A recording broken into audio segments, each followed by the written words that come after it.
Bonjour ou bonsoir. L'arche de l'humanité,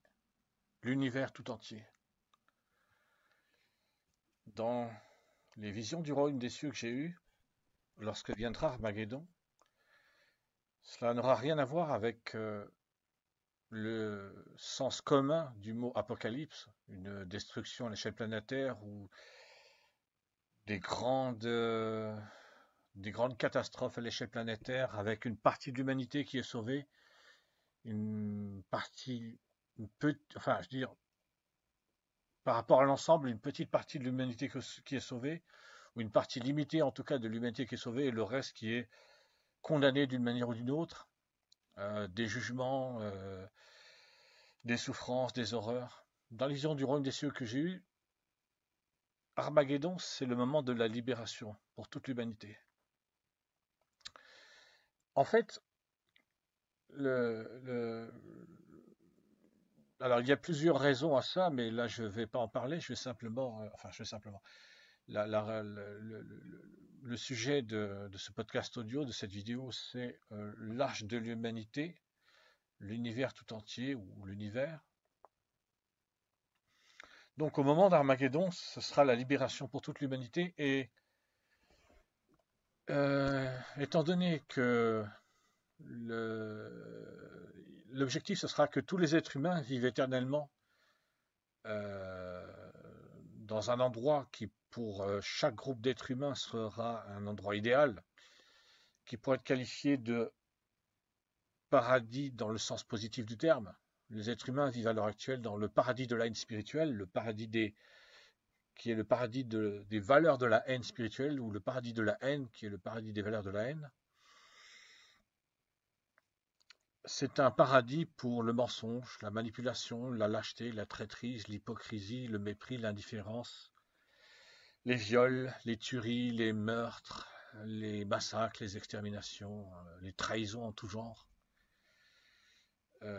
Donc c'est un lieu, le monde humain tel qu'il existe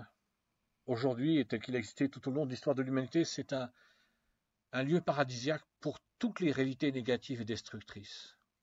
Armageddon, c'est une libération pour toute l'humanité, pour tous les êtres humains vivant sur la planète Terre, dans le sens où le créateur des êtres humains perdra son autorité à la fois de créateur et son autorité parentale sur les êtres humains, et donc les êtres humains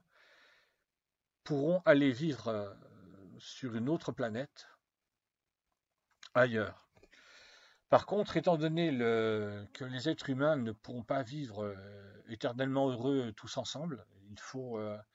faire différents groupes d'êtres humains et en fait, il faut faire de très très nombreux groupes d'êtres humains. Je ne sais pas exactement combien précisément, peut-être des centaines, peut-être des milliers, peut-être des dizaines de milliers, peut-être des centaines de milliers. J'avoue que je ne sais pas. Déjà, rien qu'avec les 8 milliards d'êtres humains qui existent au début du XXIe siècle, on peut facilement faire des centaines de milliers de groupes d'êtres humains différents pour qu'ils vivent chacun sur une planète différente. Et si on ajoute en plus les milliards d'êtres humains qui ont vécu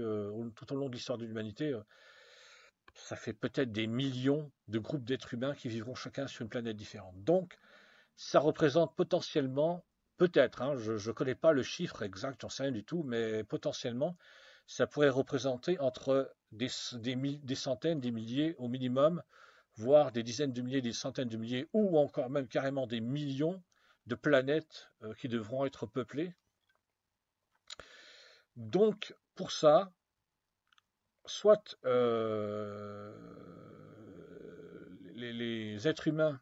les différents groupes d'êtres humains seront répartis dans la galaxie, parce qu'a priori, pour le peu que j'en sais, d'après les vidéos de science que j'ai pu écouter, la galaxie est suffisamment grande pour que des millions de planètes puissent être habitées après Armageddon. Mais si c'est nécessaire, ou si pour une raison différente que la nécessité, parce que c'est mieux comme ça,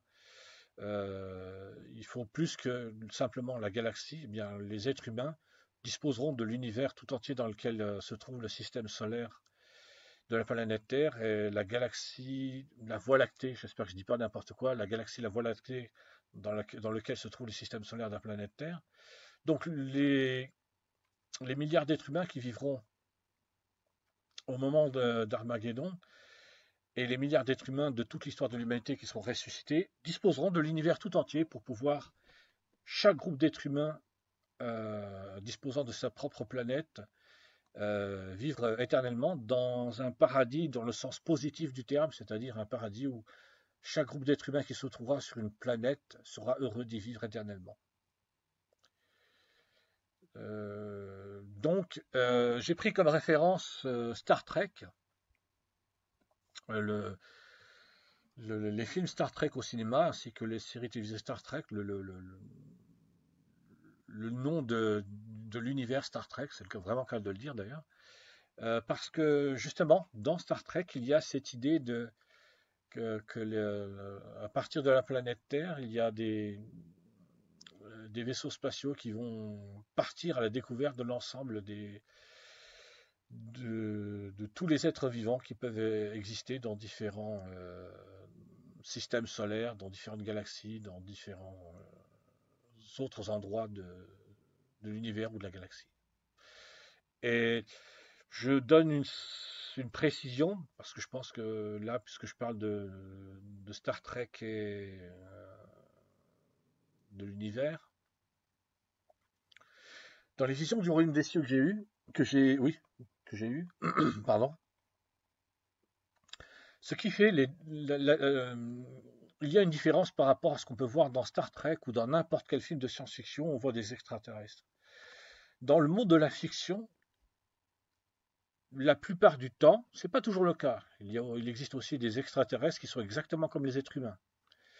Mais la plupart du temps, les extraterrestres se distinguent par le fait qu'ils ont un corps physique différent. Dans les visions du royaume des cieux que j'ai eues,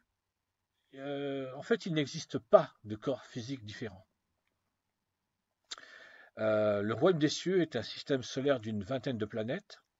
avec des centaines de millions, peut-être des milliards, voire même des dizaines de milliards d'êtres vivants intelligents et spirituels qui peuvent être qualifiés d'extraterrestres par rapport aux êtres humains, et réciproquement, les êtres humains peuvent être qualifiés d'extraterrestres par rapport à ces êtres célestes qui vivent dans le système solaire composé d'une vingtaine de planètes le royaume des cieux. Toutefois, le corps des êtres humains est créé est exactement le même que le corps des êtres célestes vivant dans le royaume des cieux, parce que le corps d'un être vivant intelligent spirituel est copié sur le tout premier être vivant qui existait, l'être originel qui n'avait pas de commencement. En tout cas, au moment précis où lui a décidé de créer des êtres vivants intelligents et spirituels, tous les corps d'êtres vivants intelligents et spirituels, donc tous les corps d'êtres vivants, comment est-ce que je pourrais dire ça, d'êtres vivants intelligents, d'extraterrestres pour les êtres humains par rapport au royaume des cieux, et comme je l'ai dit réciproquement des êtres humains par rapport aux êtres célestes vivant dans le royaume des cieux. Désolé si je me perds un peu là dans mes explications. Là où je voulais en venir, c'est que tous les êtres vivants intelligents et spirituels ont le même corps, c'est-à-dire un tronc, une tête, deux bras, deux jambes, parce qu'il n'y a pas d'autre corps pour qu'un être vivant intelligent et spirituel, comme des êtres humains, ou comme les êtres célestes vivant dans le royaume des cieux, il n'y a pas d'autre corps pour qu'il puisse exister et pleinement apprécier la vie. Il n'y a pas d'autre corps. Alors maintenant, imaginons que des êtres humains qui sont des fans de science-fiction, qui se retrouvent à être vivants au moment d'Armageddon, à être libérés avec toute l'humanité au moment d'Armageddon, et puis à vouloir voyager dans l'espace comme le capitaine Kirk,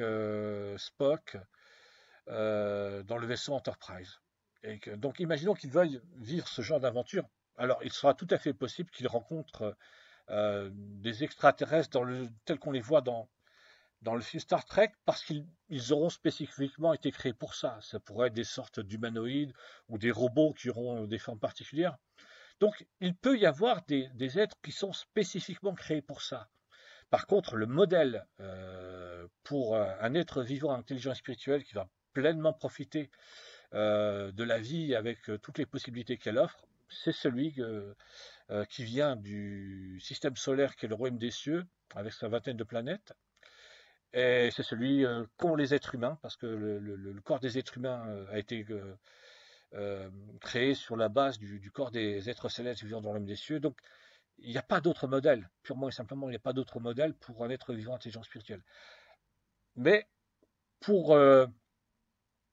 pour des fans de science-fiction qui diraient, bon, si j'ai la possibilité après Armageddon de vivre éternellement, enfin, en même temps de vivre éternellement et de voyager dans l'univers, j'aimerais rencontrer d'autres. C'est possible que soient créés spécifiquement des êtres qui, physiquement parlant, seraient différents. Voilà. Ce sera tout. Au revoir.